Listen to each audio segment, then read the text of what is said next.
10가지 질문을 가지고 계속 진행을 하고 있는데 10가지 질문의 그 근원은 제가 만든 게 아니라 지난 2년 동안 코로나 기간 동안에 제가 여러 군데 다니면서 그룹으로 혹은 개별적으로 만나서 같이 상담하고 대화했던 사람들, 보통 30대가 가장 많았고 그다음에 20대, 뭐 40대, 50대 이런 식으로 해서 거의 한 400명 이상하고 같이.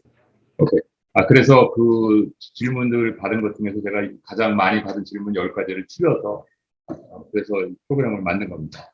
그러니까 근데 그 가장 많이 받았던 질문들을 크게 세 수로 나누면 신앙의 본질에 대한 질문들이 있었고, 그다음에 이 시대의 현실에 대해서, 그다음에 내면의 세계에 대해서 이렇게 크게 세 수로 나눌 수가 있었는데 사실 이 세 개가 다 연관이 되어 있습니다. 왜냐하면 이 시대를 우리가 분별하는 데 있어서 내면의 세계의 변화가 굉장히 중요한 역할을 하기 때문에 같이 다 연결되어 있다고 생각합니다. 오늘은 특히 5번째 시간인데 이게 전체 모임하고 같이 겹쳐서 그냥 5번째 질문을 전체 모임하고 같이 나누는 걸로 했습니다.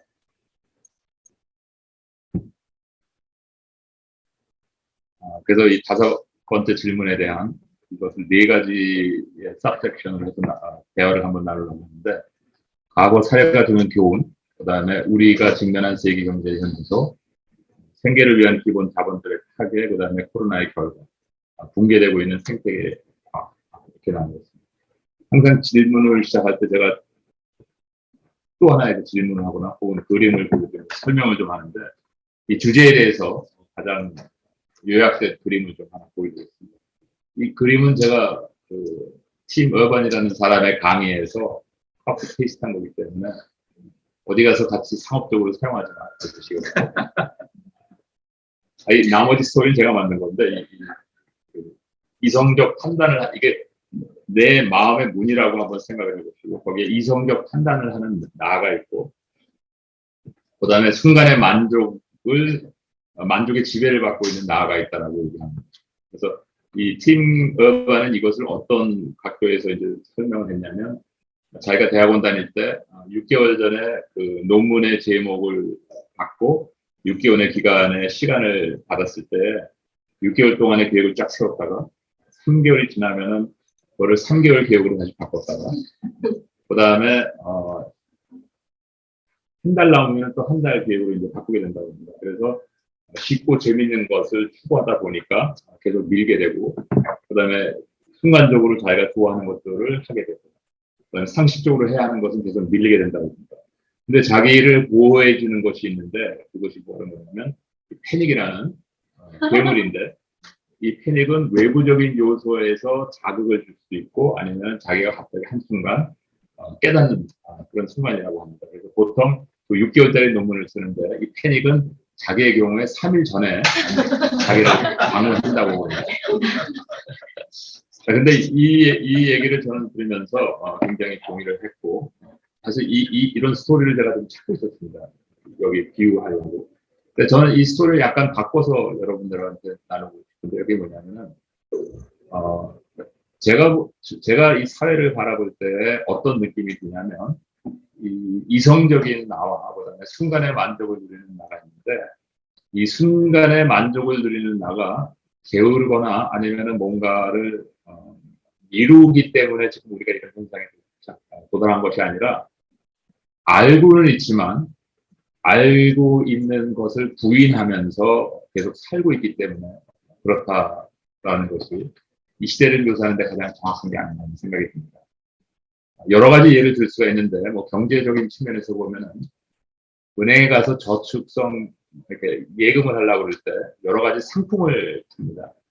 그 상품을 파는데 그 시장 금리가 2%인데 10%의 상품을 파는 거는 그건 뭐냐면 망할 준비를 해놓고 사려는 얘기거든요. 근데 그거를 삽니다. 그 다음에 그게 이제 망하면은 국가에서 보장해달라, 도와달라 하고 했습니다 그냥. 보통 BJ 이렇게 얘기하고 무슨 얘기인지 아시죠? BJ가. 근데 그것이 이 금융 상품뿐만 아니라 우리 사회에 만연되어 있는 행동입니다. 그래서 여러분들도 개인의 생활에서도 분명히 여러분들 나름대로의 그 이성의 나가 있지만 이 원숭이의 나가 자기 자아를 지배하면서 현실이 어떤지 뻔히 알면서도 아마 아닌 것처럼 묵인하거나 부인하거나 아니면은 국가에서 뭔가를 해주겠지라는 생각을 하게 됩니다. 그래서 지금 현재 현실은 무엇이라고 생각하냐면은 부인하는 시대. 그 다음에 자기의 개인적인 어떠한 그런 관점에서 사회에 기여하려고 그러기보다는 자기가 사회에 어떤 기여를 하기보다는 사회에서 무조건 더 많이 받고 싶어 하는 시대. 이 두 가지로 요약할 수 있지 않나 하는 생각입니다. 과거의 사례를 보면은 먼저 흑사병에 대해서 말씀드릴게요. 흑사병은 기후변화로 온도가 상승하면서 쥐 안에 있는 벼룩이 이제 그 쥐들 간의 이 흑사병 테스트를 그 병균을 옮기는 역할을 해가지고 이 쥐가 유목민족들과 같이 아우러서 살고 있었기 때문에 이 유목민족이 그 이동하는 민족이 유목민족입니다. 민족이 이동하다가 크리미아 반도까지 지금 여러분 잘 아시는 크리미아 반도하고 중앙아시아에 있는 그 해변가에 있는 도시까지 가서 거기서 이제 그 배 승선하게 돼서 그 배가 유럽의 시시리에 도착해요. 그래서 이제 그 전파가 시작됐다고 그러고요. 그것이 1347년에 시작이 됐고, 그 다음에 1348년에서 49년 가운데 유럽, 그때가 이제 가장 크게 번지기 시작해서 그린랜드까지 확산됐다고 그럽니다. 1352년에 되어서야 모스크바에 도달하면서 그때 이제 굉장히 병균이 약화되면서 끝났다고 그러는데, 그때도 결과는 유럽 인구의 3분의 1 혹은 많게는 절반까지 사망했다고 합니다. 정확한 치수가 없기 때문에 누가 저한테 와서 아니다 57%였었다라고 그래도 전혀 저는 상관없습니다. 그래서 이로 인하여 중세의 봉건 제도가 약화됐고 소장민의 권리가 강화됐습니다. 왜 그러냐면은 생각해 보십시오. 간이 인구의 반이 죽었을 때 잘 사는 사람보다 못 사는 사람들이 더 많이 죽었거든요. 왜냐하면 끼리끼리 모여있기 때문에. 그렇다면은 이 소장민의 수가 50% 이상 줄었다는 얘기입니다. 그러면은 50% 이상이 줄었으면은 그 밭에서 일할 사람이 없기 때문에 그 사람들의 가치가 올라가는 것이 당연한 현상이다 이렇게 생각하시고 그러다 보니까 이 봉건 제도의 중심을 이루고 있었던 이 소장민의 권리가 흔들리기 시작. 소장민에 대한 그 탄압이라고 할까요? 아니면은 그들을 실질적으로 준 노예로 활용하고 있었던 군주들의 힘이 약화되면서 이 봉건 제도의 붕괴로 이어지기 시작했다라고 얘기합니다. 그 당시에 교회 반응은 하나님의 심판이라고 생각해서 기도 열심히 해라. 그래서 기도 열심히 함으로 말미암아 이 병균이 더 빨리 확산되는 굉장히 좋은 기여를 했다라고 얘기하고 있습니다. 집단 행진 등을 통해서 하나님께 간구하고 그다음에 흑사병에 대한 당시 교회 해석은 인류의 죄에 대한 하나님의 심판이다. 그다음에 사람 간 전염대나 기도 회개의 주문, 그다음에 부족. 여러분 잘 아시는 것처럼 이 어서독스 크리스천 쪽에 그다음에 카톨릭의 일부도 이 부족이 굉장히 중요한 역할을 했습니다. 라고 생각을 했고 그 다음에 이 플라글란트라는 그 운동이 했었는데 그룹끼리 모여서 스스로 채찍질을 하고 자책하고 또 일부는 그 유대인들을 너무 핍박해가지고 교황이 그것에 대해서 금지령까지 내리는 지경까지 갔다고 합니다. 그래서 그 당시에 교회에 미쳤던 영향은 뭐냐면 흑사병이 시작되며 많은 지역 사제들이 사망하거나 이제 교부를 떠나버렸고 그 다음에 전반적으로 교인의 수가 캐톨릭 수가 굉장히 많이 줄어들었다고 합니다.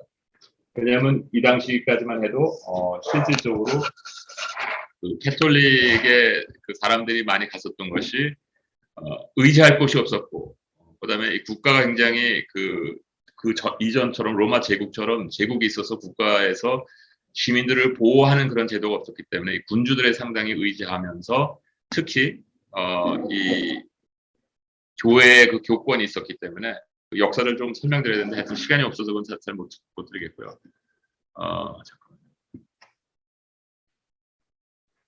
그 교회가 자신들을 보호해주고 지킬 것이다라고 생각했었는데 교회를 다니든 안 다니든 다 똑같이 죽고 오히려 교회 다니는 사람이 더 많이 죽는 것을 보면서 교회를 많이 떠났다고 합니다. 그런데 이것이 요약해 보면은 요약을 어떻게 할 수 있냐면은 사회 제도의 변화의 계기가 됐고, 그다음에 교회 구조의 변화가 됐고, 큰 고통과 고난을 통한 새 사회로의 진입이었습니다.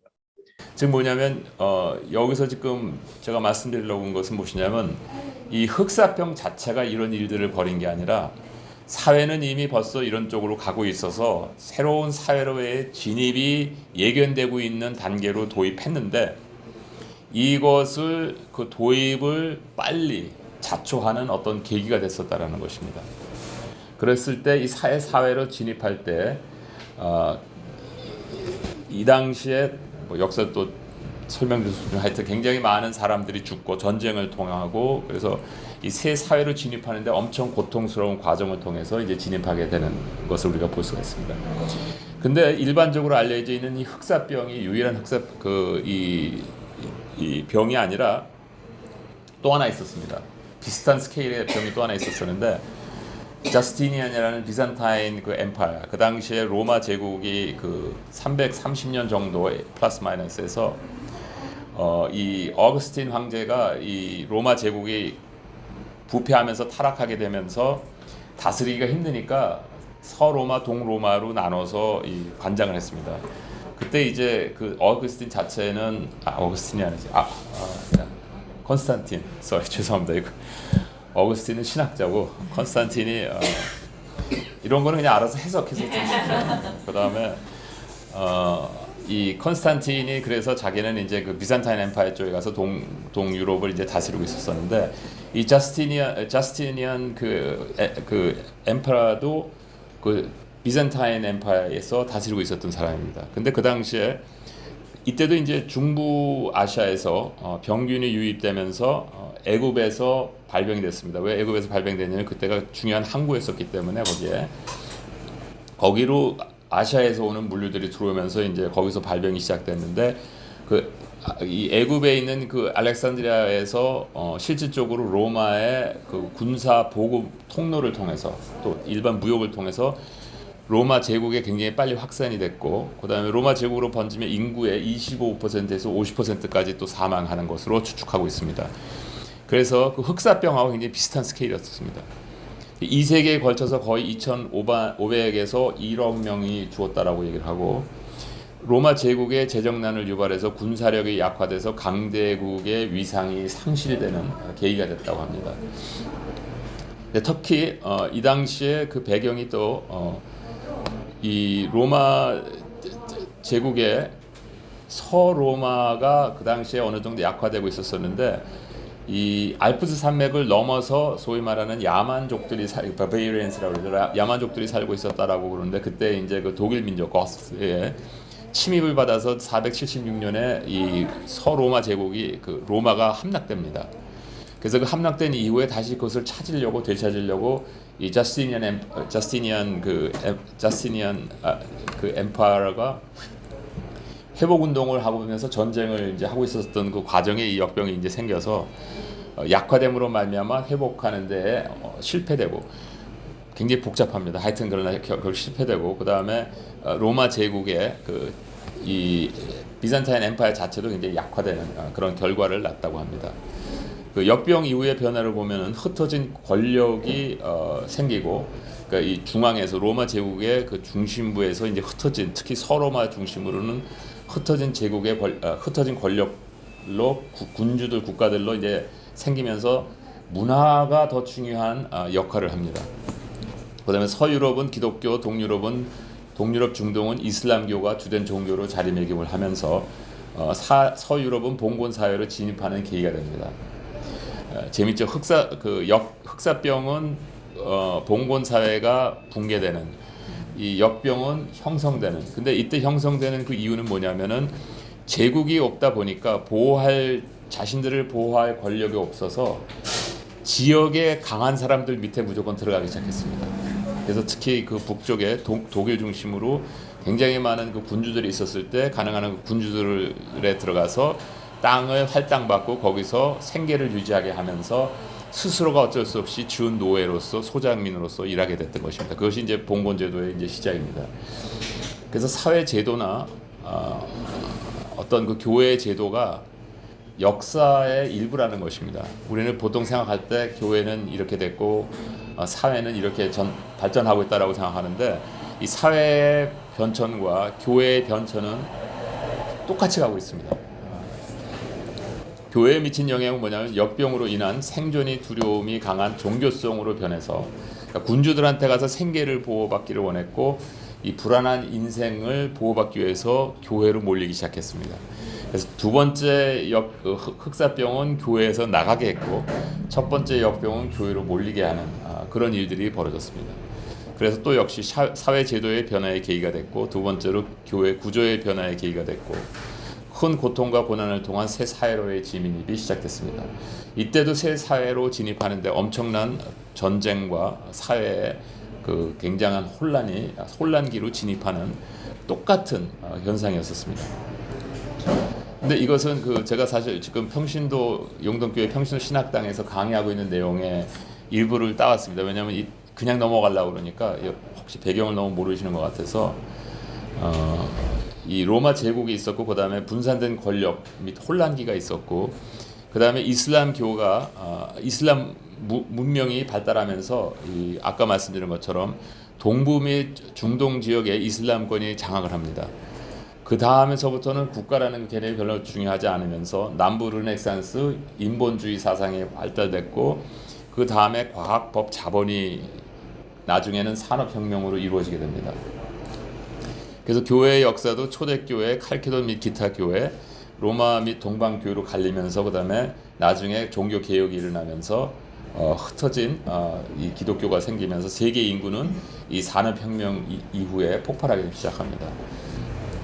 그래서 이거를 갖다가 이거는 제가 설명 안 드리겠고 그 다음에 뭐를 설명드리려고 했냐면 그냥 단순하게 유스티나우스 역병 아까 제가 말씀드렸던 첫 번째 역병이 언제 생기냐면 지금 보시는 것처럼 로마 제국이 끝나가는 무렵에 이 분산된 권력의 시스템을 확산시키는데 촉진제 역할을 합니다. 그리고 이때 실질적으로 이 분산된 권력의 그 및 혼란이 이 부분이 어디까지냐면은 다니엘서에서 예견하고 있는 그 동상 있죠. 네부카드네살 왕의 꿈을 해석하는 데 있어서 여기까지 해석합니다. 그래서 마지막이 여기입니다. 분산된 권력. 그래서 더 이상 제국이 없고 그 다음에는 어떤 국가의 제국적인 그 다스림이 없다라는 것을 예견한 것이 그대로 이루어지고 있습니다. 그 다음서부터는 뭐가 중요하냐면은 아까 말씀드렸던 것처럼 문명과 학문과 이런 것들에 의해서 세계가 국가가 아니라 그런 것에 의해서 세계가 지배를 받기 시작합니다. 두 번째 흑사병은 르네상스, 남부 르네상스, 이태리에서 르네상스가 시작되면서 이때 이제 인본주의 사상 같은 것들이 일어나면서 사실상 이때 이미 종교 개혁이 1100년, 1200년서부터 이제 시작이 됩니다. 그러면서 이 흑사병이 나면서 이 종교 개혁에 발판을 쌓는데 엄청난 기여를 하게 됩니다. 대충 아시겠죠? 어떤 역할을 했는지. 우리는 지금 이제 어디냐면은 지금 교단의 수가 총 3만 개 정도가 이르는 이 시점에 지금 와 있고 우리가 겪었던 흑사병이 아니라 이 스페인 독감서부터 시작해가지고 사스 그 다음에 최근에 코로나가 이 시점에 지금 일어나고 있는 것입니다.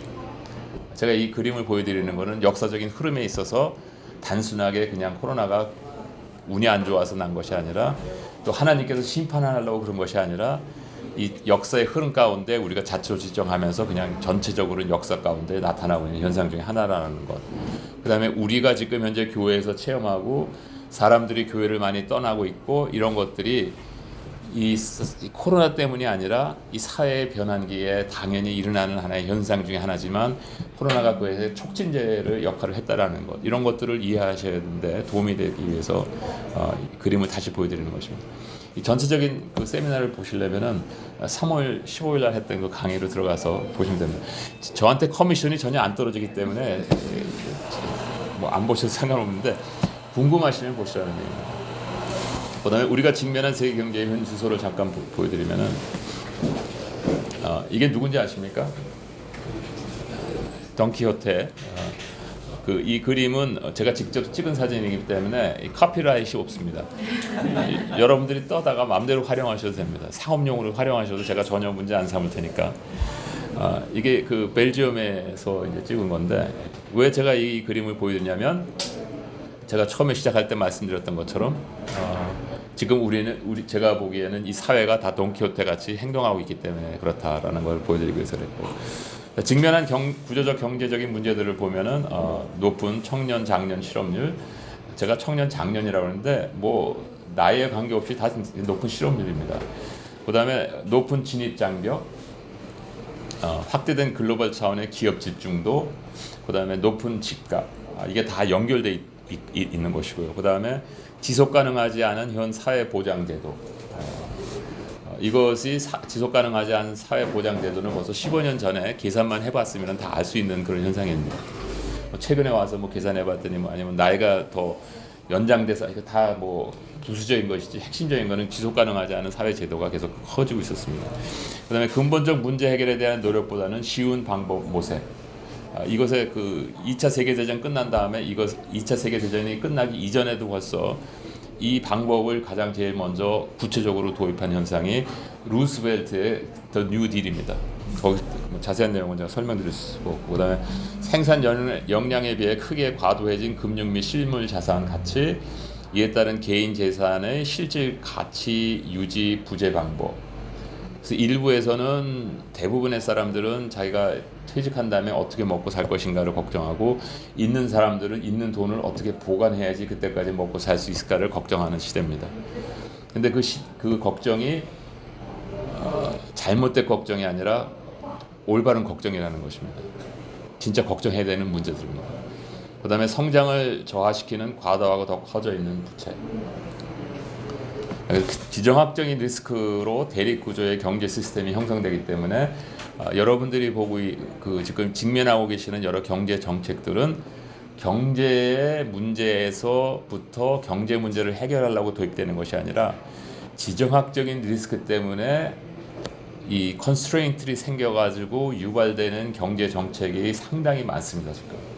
그러니까 순수 경제학적인 측면으로만 봤을 때 왜 저런 정책을 하나라는 생각하시면은 이해 안 되는 부분들이 굉장히 많으신데 지정학적인 리스크의 관점에서 보시면은 굉장히 이해되는 것이 쉽습니다. 한 가지 그냥 예로만 들면은 미중 갈등 때문에 형성되고 있는 그 듀얼 퍼포스 프로덕트라는 게 뭐냐면 상업용과 군사용으로 동시에 같이 사용될 수 있는 기술들이 있습니다.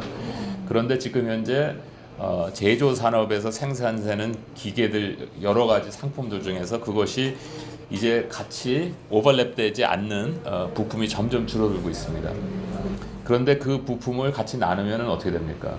이제는 군사력이 무조건 돈을 많이 쓴다고 강해지는 것이 아니라 테크놀로지거든요. 특히 테크놀로지 중에서도 이 IoT를 통해서 전쟁할 때도 그것을 통해서 같이 하거든요. 근데 그것이 나눠지면 뭡니까? 모든 나라가 군사력이 비슷해지고 다 같이 죽자는 얘기죠. 그러니까 그것을 이제 막게 되면 당연히 그것이 이제 공급망서부터 시작해가지고 엄청난 파장을 일으키는데 지금 그 과정을 지나고 있습니다. 그래서 우리나라 수출이 떨어지는 이유도 이제 그런 이유 중에 하나고, 그다음에 가장 큰 문제는 무엇이냐면 현실을 부인하고 단기간에 최소한의 노력으로 큰 부를 추구하려는 욕구가 굉장히 강하게 있는데 이거는 충분히 이해할 수 있는 인간의 심리인데 특히 단기적으로 돈을 많이 벌 수 있는 어떤 그러한 가능성들이 열려 있다면은 이런 것들을 부추기는 것이 당연한데 부추기기 때문에 이런 행동이 유발되는 건 굉장히 다양한데 기독교인으로서는 그러한 것이 있다 해도 그것을 같이 동조하지 않는 것이 이제 기독교인들이 차별화되는 그런 부분입니다. 그다음에 기본적 도덕적 가치의 부재. 민주주의가 그다음에 자본주의가 유지되려고 하면 시장 경제 플러스 높은 도덕성이 필요합니다. 그거 아셨습니까?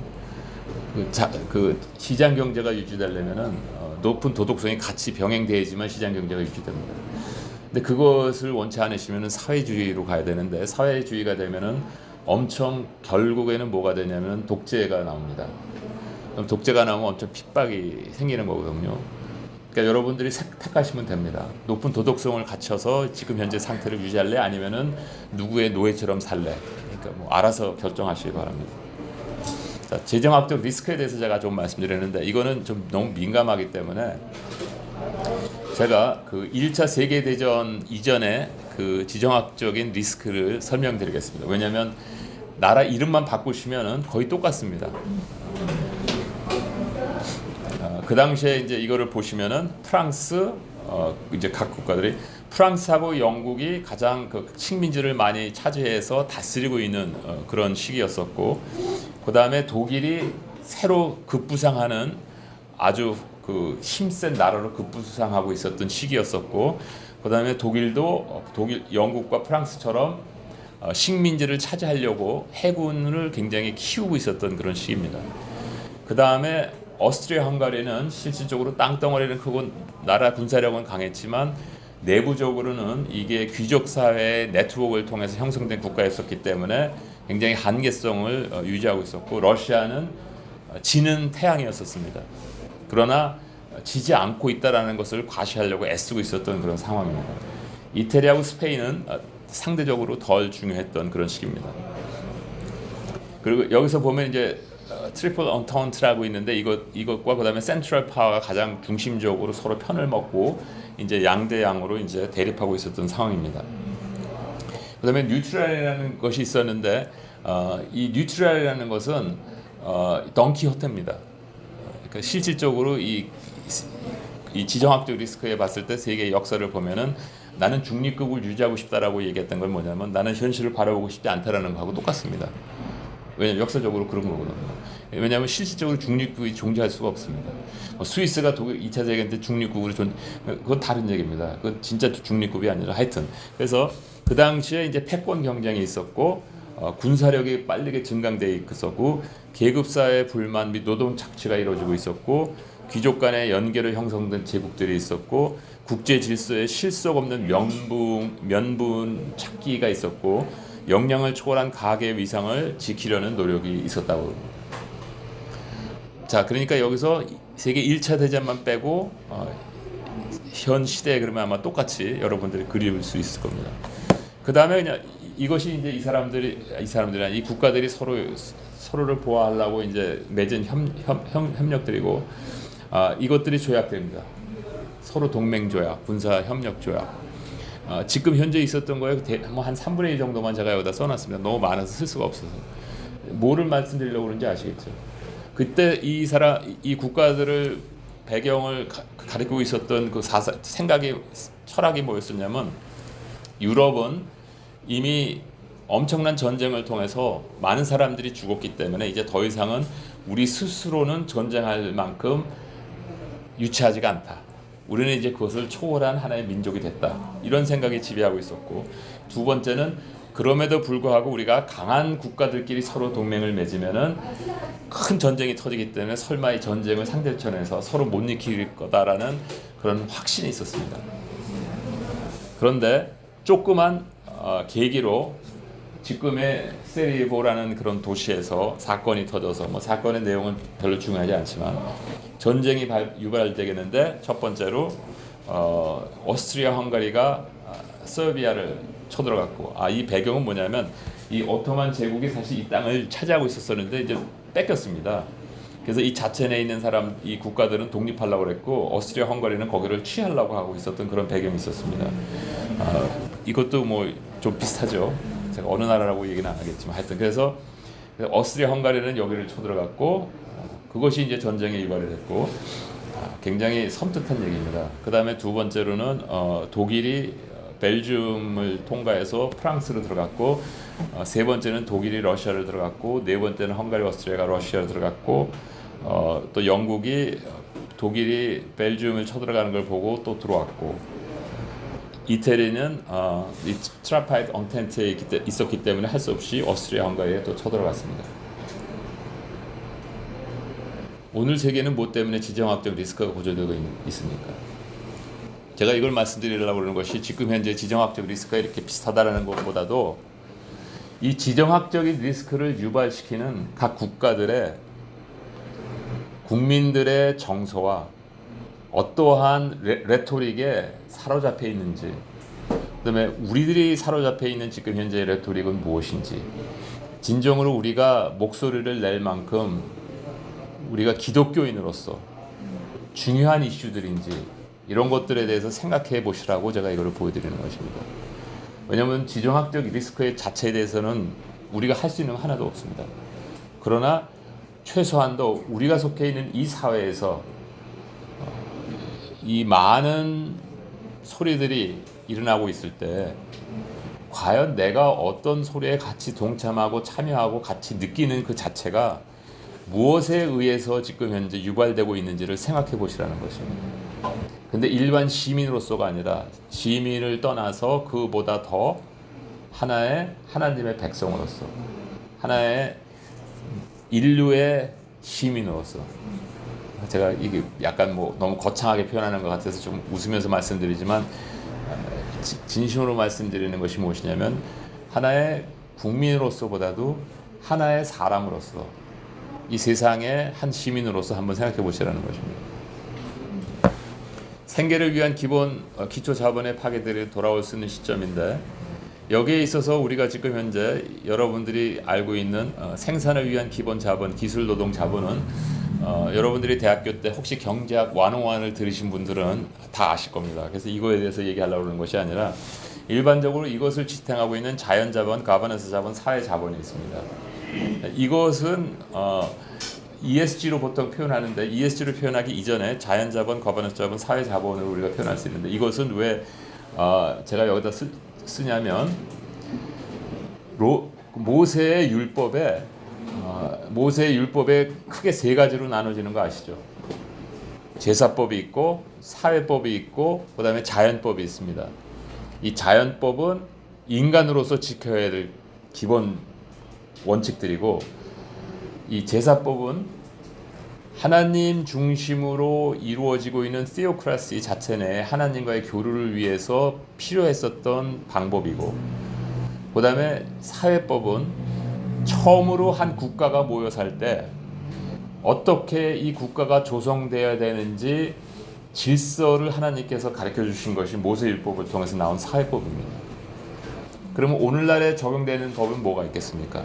자연법과 그 다음에 이 사회법의 원칙들, 이 사회법 그대로 적용하면 안 되죠. 왜냐하면 사회법 그대로 적용은 theocracy 베이스된 사회법이기 때문에 이 theocracy를 떼낸 디모크라시에서 이 사회법이 적용돼야 되지만 이 사회법이 갖고 있었던 그 원칙들이 그대로 적용돼야 된다는 것입니다. 근데 그 모세의 율법에 있어서 이 사회법이 굉장히 정확하게 묘사되어 있는데 이 사회법의 묘사에 있어서 자연 자본과 가버넌스 자본과 사회 자본을 지키라는 명령들이 엄청 많습니다. 다만 우리가 모르는 것뿐이지. 그래서 자연 자본이라는 것은 자연 환경, 맑은 공기, 깨끗한 물, 기후, 자연 생태계 유지. 여기서 혹시 모세의 율법 중에서 사회법에 대해서 이거에 대해서 얘기하는 거 기억나시는 거 한 가지만이라도 한번 생각나시는 분 계세요? 어린 양을 어미의 젖으로 끓이지 말라. 신명기에 가서. 저는 이제 그거를 동물에 대한 동물권을 동물권 그거는 맞습니다. 그런데 그것까지는 제가 여기 그 사회법에는 사실 포함되어 있지 않고 그거는 제가 보기에 자연법에 거의 포함되는 것 같습니다. 한 가지만이라도. 네? 경계선을 옮기지. 그렇죠. 선을 넘기지 말라. 하나 되죠. 그거는 뭐에 해당되는 것 같습니까? 사회 자본에 해당되는 거죠. 서로 이렇게 침범하고 그런다. 그 다음에 거기서 침범했는데도 가만 놔두면 무슨 법이 저촉됩니까? 거버넌스 법에 접촉되는 거죠. 이게 아시겠죠? 무슨 얘기인지. 또 한 가지. 대표적으로 제일 많이 쓰는 건 뭡니까? 이삭을 낳고 뿌려주라. 응? 아주 7년째 땅을 쉬게 하라. 이게 아주 대표적인 자연법입니다. 그 다음에 사회 자본, 거버넌스 자본. 대충 아시겠죠? 뭔지. 그래서 제 7년 내에 땅으로 쉬어 안식하여 할지니 여호와에 대한 안식이라. 그래서 사람들은 이거에 대해서 이것이 사회법에 대해서 이 거버넌스 이 안식에만 집중이 되어 있습니다. 우리가 이 안식년을 지켜야 된다. 그런데 안식이 문제가 아니라 이 자연법을 지키라는 얘기입니다. 왜냐하면 우리가 이 신앙을 모세의 율법을 너무 종교적으로만 이렇게 생각하기 때문에 이것이 기독교는 종교가 아닙니다.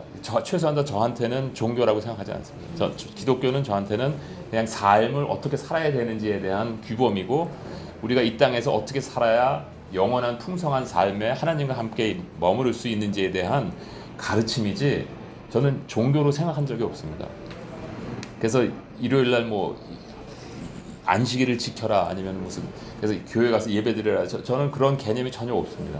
그래서 그런 얘기 할 때마다 아 저건 종교구나 저 사람은 종교를 믿구나 하는 느낌이 드는 겁니다. 이단이라고 혹시 생각하시면 다음부터 안 나오셔도 괜찮습니다. 자, 그 다음에 나의 이기적인 가치관이나 습관, 그다음에 그리고 무관심이 누적되어 기초 자본이 파괴된다. 여기서 얘기하고 있는 나의 이기적인 가치관이라는 것은 무엇이냐면 아까 제가 말씀드린 거하고 똑같습니다. 어떤 사회에 문제가 있을 때 그 사회 문제에 있어서 나 개인에게 혜택이 된다라고 그 운동에 동참하는 그 자체는 이 사회를 파괴시키는 것을 뻔히 알면서 그거 자체도 우리 기독교인으로서는 생각해봐야 된다는 것입니다. 그 다음에 무관심이나 누적되고 있는 기초자본이 파괴되는데 그렇지 않은 그 다음에 그 대표적인 것이 또 뭐냐면 값을 치르지 않은 소비. 우리나라가 이 전 세계적으로 얘기하는데 여러분들이 계시니까 이제 우리나라의 예를 들고 우리나라가 지난 10년 동안 더 갈 수는 없고 지난 10년 동안 가계 소비가 가계 소득보다 매년 5% 이상 더 많았던 거 아세요? 그거 아세요? 우리나라 가계 소비가 가계 소득보다 매년 가계 소득 대비 5% 이상 많았던 거 아세요? 이 얘기는 뭐냐면 우리는 다 지금 잘 먹고 잘 산다라고 생각하고 있는데 옆에서 엄청 지금 부채를 유발하면서 잘 살고 있는 거거든요. 제가 지금 정확히 묘사하지는 않았습니다. 이 경제학회에 가서 이렇게 얘기하면 이제 엄청 얻어맞거든요. 근데 그냥 이해되기 쉬우라고 이렇게만 단순하게 설명드리는 겁니다. 근데 원칙은 똑같습니다. 제가 말씀드리려고 한 것은 무엇이냐면 우리가 지금 잘 살고 있다라고 생각하는 그 자체가 진짜 우리가 그것을 유발할 수 있는 사회의 기여에 양을 이 가치를 생산하기 때문에 잘 사는 것이 아니라 그렇게 살기 때문에 지금 현재 그 값을 치러주지 않기 때문에 두 가지 현상으로 나타나고 있는데 하나는 뭐냐면 부채를 엄청 쌓고 있고 그 다음에 또 하나는 뭐냐면은 자연 자본과 가버넌스 자본, 사회 자본, 즉 기초 자본을 엄청 깨고 있습니다. 이 얘기는 뭐냐면 7년째 안식하라고 그랬는데 7년째 안식하면은 그 7년째 될 때 수확이 없지 않습니까? 그러니까 그런데 7년째 되는 때도 수확을 얻기 위해서 또 그냥 심은 거예요. 그러니까 7년째 되는 날 어떻습니까? 수확이 나왔겠죠. 6년째보다 작게. 그런데 그 다음에 7년 동안은 어떻겠습니까? 점점 줄어드는 거예요, 이제. 지금 우리가 그러고 살고 있다라는 거예요. 지금 벌써 7년째 안식년을 한 서너 번은 건너고 지금 살고 있는 거예요. 그러니까 기초 자본이 엄청 망가지고 있어가지고 이제 어떤 질문까지 하냐면은 7년 안식년을 너무 지키지 않다 보니까 이 땅이 황폐해져가지고 도저히 이제 여기서 땅을 갖고서 살 수 없는 단계까지 왔느냐? 아니면은 지금이라도 몇 년 쉬어주면서 기다리면서 가꿔주면 다시 회생될 수 있느냐 하는 심각한 질문을 하는 단계에 지금 우리가 와 있습니다. 그만큼 뺏어 먹었다라는 거예요. 자, 그러니까 우리가 지금 여러분들이 지금 다 같이 누리고 있는 잘 산다라는 거 있잖아요. 최소한도 제가 보기에 지금 여러분들이 누리고 있는 이 생활의 평안 있지 않습니까? 이 평안함. 이거에 15%에서 20%의 평안함이 없어져야 지속 가능한 생활입니다. 스스로 한번 생각해 보세요. 우리도 그것에 동참하고 있다는 거예요. 악한 일에 징벌이 속히 실행되지 않으므로 인생들이 악을 행하기에 마음이 담대하도다. 여기서 이것은 영적인 어떤 질서 얘기 같죠? 아니에요. 이 영적인 질서라는 것이 따로 존재하지 않습니다. 영적인 것이라는 것은 우리가 지금 현재 물리적인 세상은 영적인 세상의 이 소집합이기 때문에 부분집합이기 때문에 영적인 세계는 그냥 물리적인 세계 그대로 그냥 표현이 됩니다. 그래서 여기서 지금 하나님께서 말씀하시는 것은 바로 무슨 얘기냐면 이것을 사회적인 측면에서 얘기하면은 이 얘기를 하시는 거예요.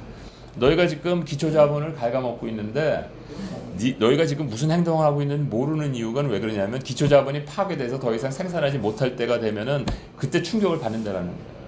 그 얘기를 하시는 거예요. 코로나 결과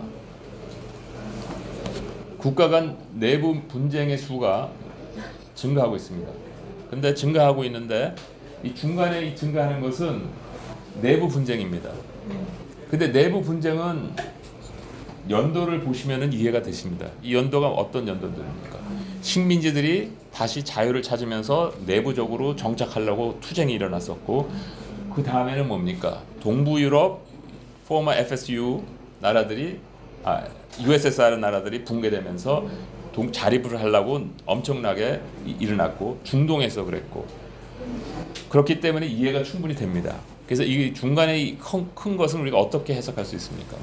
물론 다르게 많이 해석할 수 있지만 이것은 안정기를 되찾기 위한 하나의 혼돈 시기다 이렇게 얘기할 수 있습니다.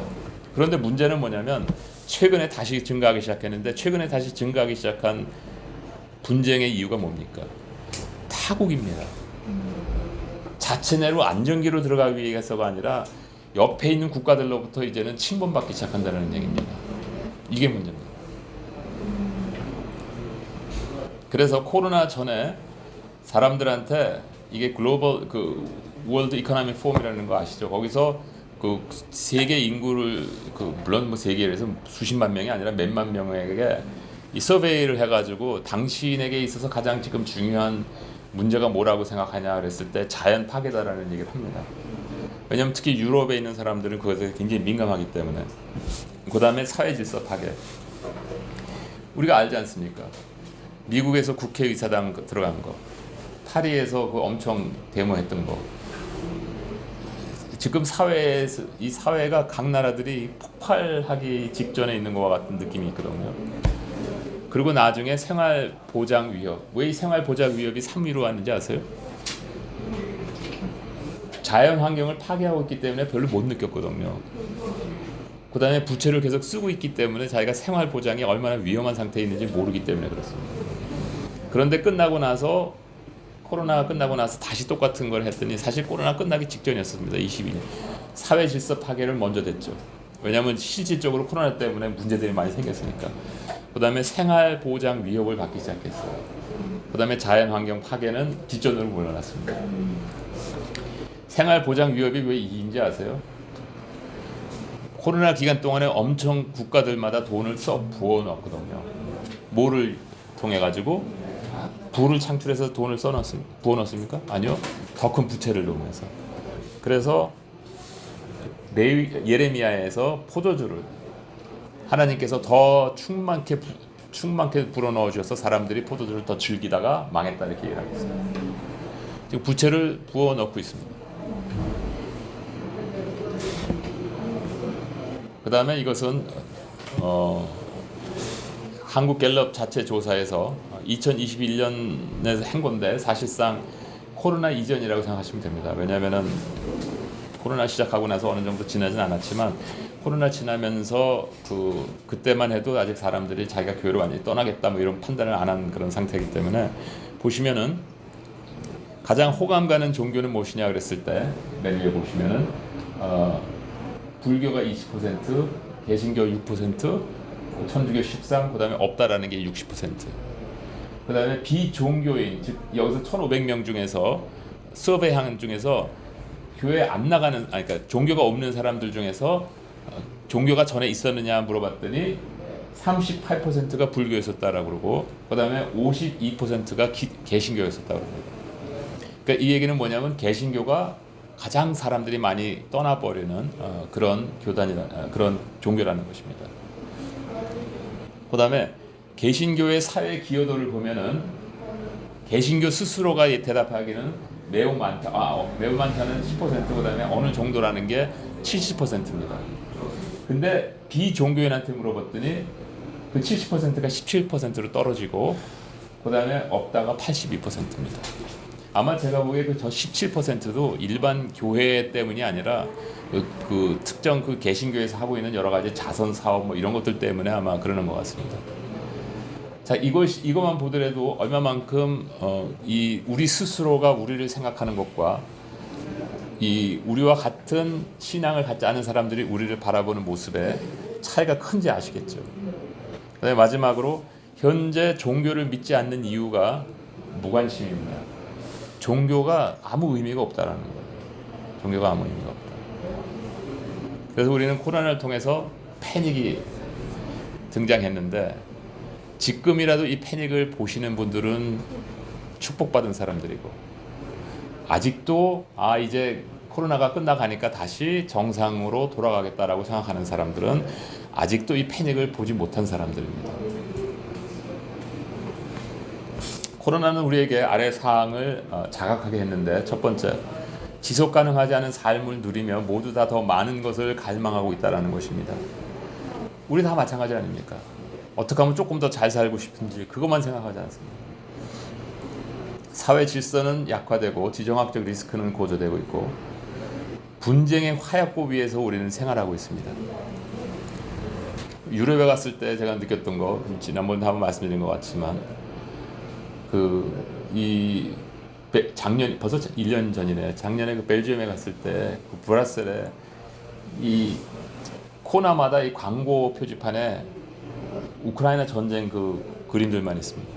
근데 반으로 딱 나누고 하루 전 그 오픈 카페에서 커피 마시는 사람들, 하루 후 폭탄 때문에 거기 파괴되어 있는 모습.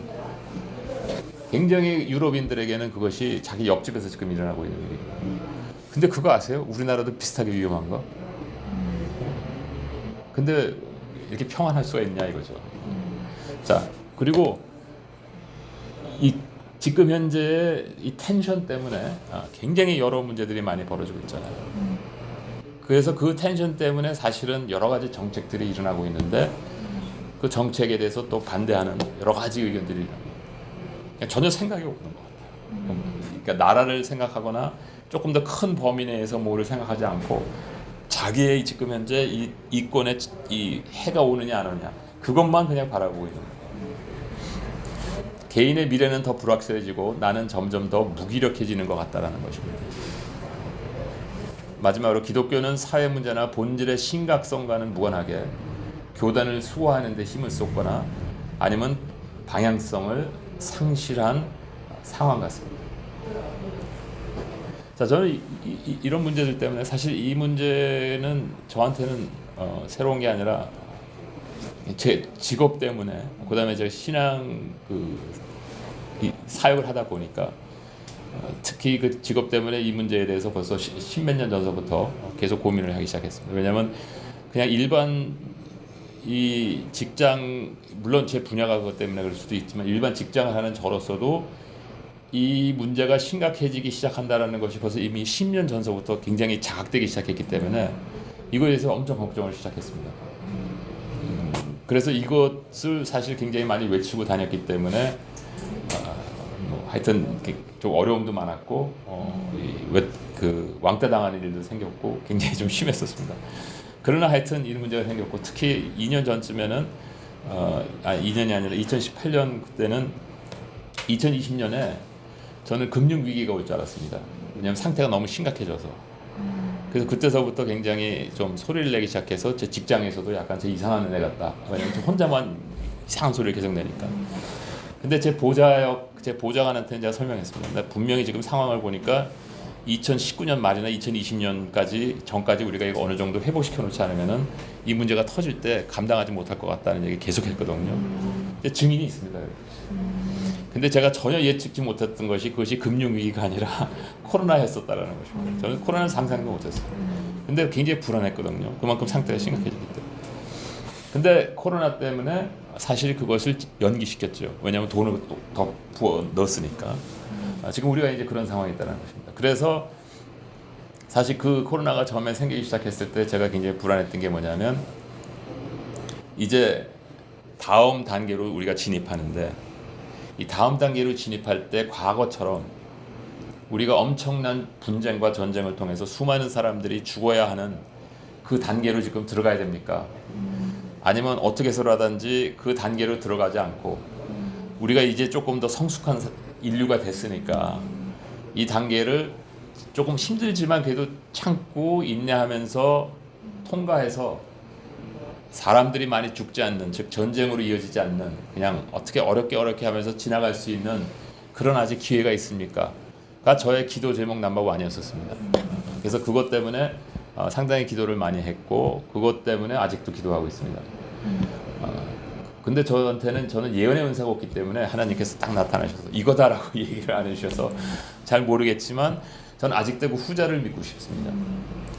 그래서 제가 만약에 후자일 경우라면 우리가 무엇을 해야 됩니까? 이 질문이 제 기도 제목의 넘버 2였었습니다. 그래서 아마 여러분들이 그 KBS BSK 전체 모임하고 그럴 때도 제가 이걸 노골적으로 말씀은 안 드렸지만 그것에 대한 배경의 말씀들이 굉장히 많았었습니다. 과거처럼 새로운 시대의 짐을 위한 고통 고난의 시작일 수 있는데 아직 늦지 않았다면 우리가 어떻게 대응해야 합니까? 근데 그것에 대한 이거는 하나님께서 또 나타나셔서 이거다라고 저한테 말씀하신 거 아니라 제가 그냥 혼자 생각한 겁니다. 제 마음에 무슨 생각이 들었냐면 이 세대를 바라보며 주여 도우소서 그랬을 때 이 대답이 제 마음에 왔습니다. 너희가 먹을 것을 주라. 그러니까 네가 해결해라는 거예요. 네가 해결해라. 엄청 도움이 되는 말이죠. 근데 이게 지금 웃으셨죠?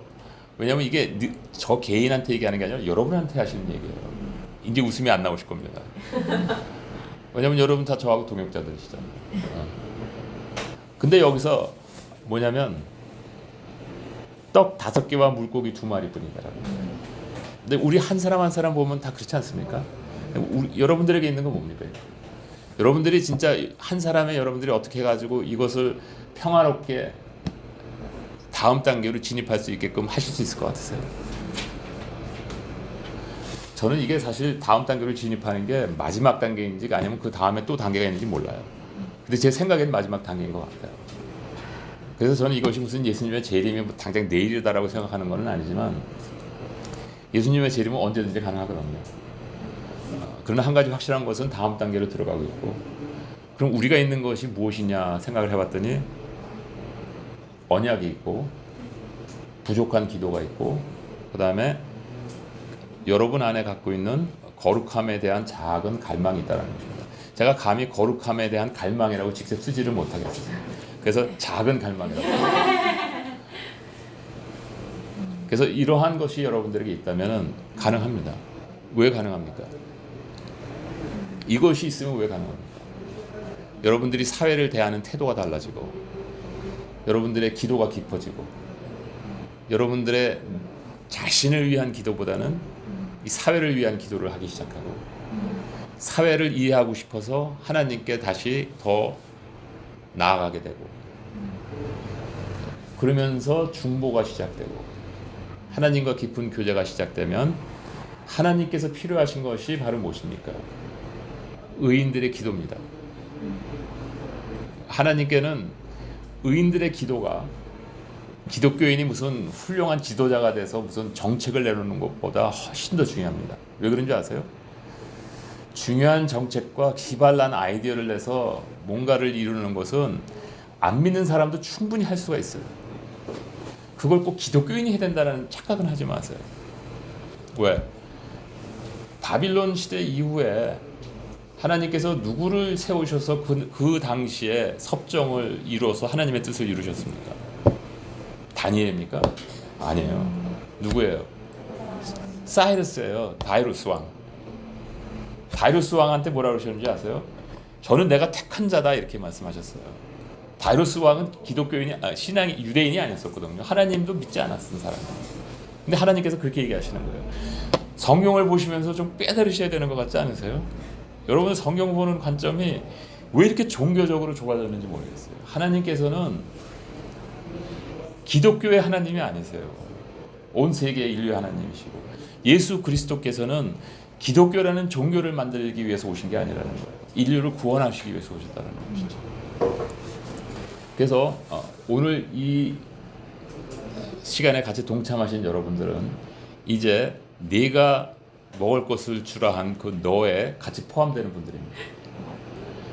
원하시든 원하시지 않든 후회가 해도 할 수 없습니다. 이제 여러분도 여기에 동참하시는 분들입니다. 왜? 알았으니까.